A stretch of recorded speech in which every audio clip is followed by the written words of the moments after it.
everyone, this is Heidi from My Reading Life, and I'm here today to film a book tag. It's called the Reread Book Tag. I was tagged by Chris over at Chris Bookish Cauldron many months ago, I think back in May, and the original tag creator was Juan from Just Juan Reader. So I'm just going to get straight into it because it has been languishing on my list of things to film for a while now, and I think these questions are really awesome. So the first question is a book from my childhood that I want to reread. And that book I picked Island of the Blue Dolphins by Scott Odell. This is a Newbery Medal winner. I'm sorry for the white cover that's sort of not working out so well on camera today, but Island of the Blue Dolphins is about a young girl who gets left on an island by herself when her tribe has to leave unexpectedly. It takes place off the coast of California, and it's in the early 1800s. So it's basically a survival story, and she has to figure out how to live by herself on this island for years and years. I think I don't remember, 18 years she lives alone on this island. And I just remember loving this story so much when I was a kid. I read it multiple times as a kid. I love the idea of a young girl being able to survive on her own, to hunt and to fish and to build her own shelter and the things that happened to her. And I haven't read it for years and years, and I think it is a book that I would enjoy rereading at this point. Then question number 2 is a book you want to reread because you didn't like it the first time.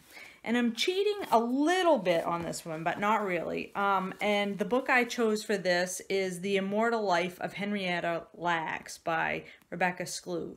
Now, I tried to read this a couple of years ago and got quite a ways into it, well over 100 pages into it. And for whatever reason, I just was not enjoying it, so I put it down.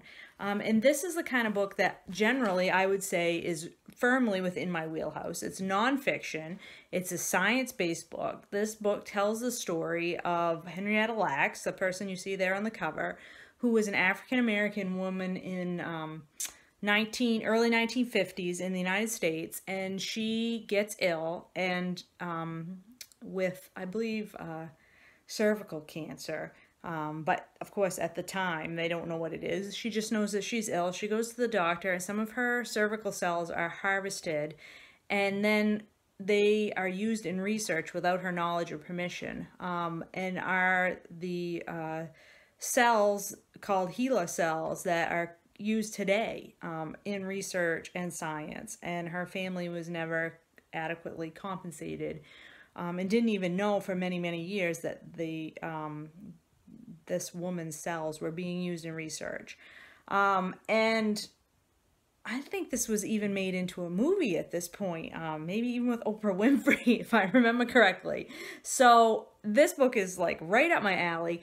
It must have just been my mood at the time for why I didn't get into it. So I definitely want to give this a go. I'm going to start over from the beginning and reread this book, and I think that I will like it the second time around.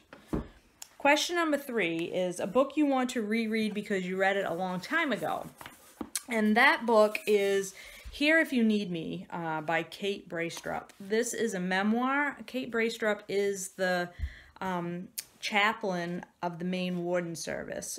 So in Maine, we have a law enforcement agency that deals with hunting and fishing and wildlife laws.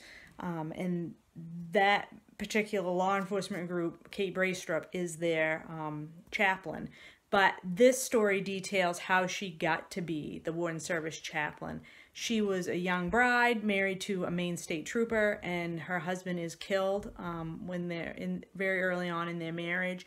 And this is the story of how she deals with his death, how she pursues his dream of becoming a chaplain. So she enters, she goes to school to be a minister, and everything about how she has to deal with her grief at his death and how she moves on with her life. And it's just beautiful. Kate Braestrup can really write. Her stories about Maine and being involved in Maine law enforcement and being involved in Maine in the, going to school to be a chaplain at an older age. She wasn't very old, but, she was not right out of high school. I just loved this story. She actually wrote a second memoir. I don't remember the name of that one. Something about marriage and love and happiness or something, which I loved as well. But this one really holds a special place in my heart, and I can't wait to reread this one. I actually just found this book secondhand. Again, I didn't have a copy. A friend had lent it to me when I read it the first time, and so I never had my own copy. So I was tickled to find this book used at a Goodwill not too long ago. Question number 4 is a book you want to reread because you didn't understand it the first time. And for that, I have chosen Animal Farm by George Orwell, the classic dystopian telling of fascism from the farmyard, basically. And the reason why I didn't understand, or I think that I probably didn't understand it, is because I read this in like 6th or 7th grade. And I thought it was a cool story because it had talking animals and thinking animals in it. And I don't believe that I ever got the political implications of this book. So I think I'm about due for a reread of Animal Farm by George Orwell. Question 5, a book you'd like even more upon a second reading, or you think you would benefit from a second reading. And for that one, I picked Between the World and Me by Ta-Nehisi Coates.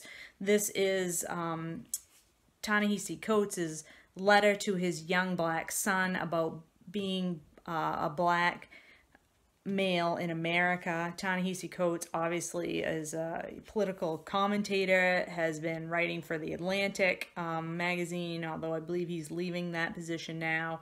Has written several books now about the intersection between being black in America and political issues.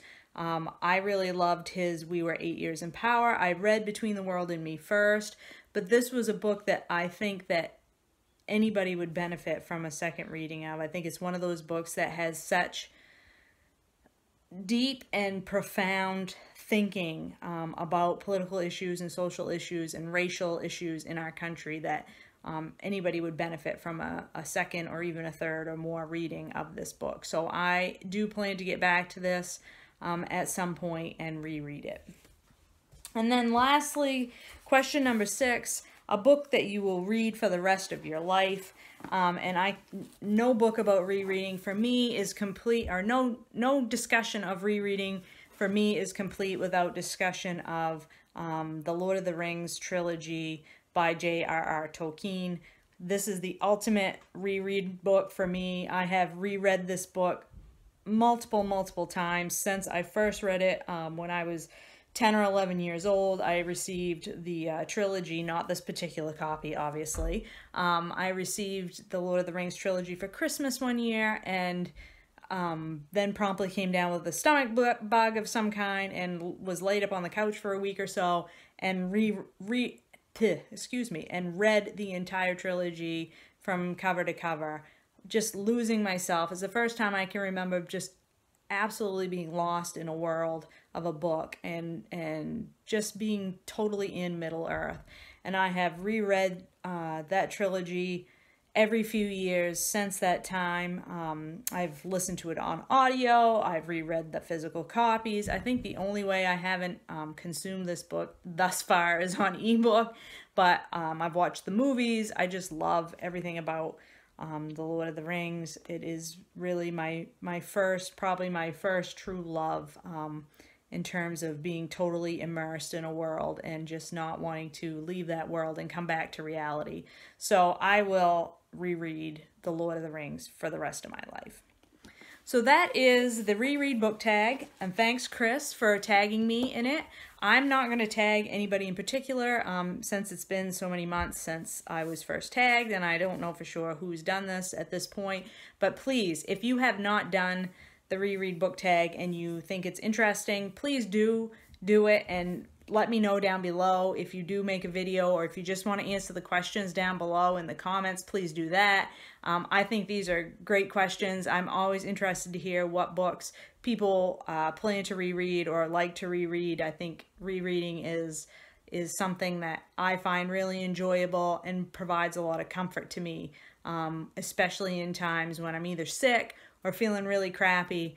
Going back to an old favorite is really something I love to do. So that is the Reread Book Tag. I hope you enjoyed it, and I will talk to you later.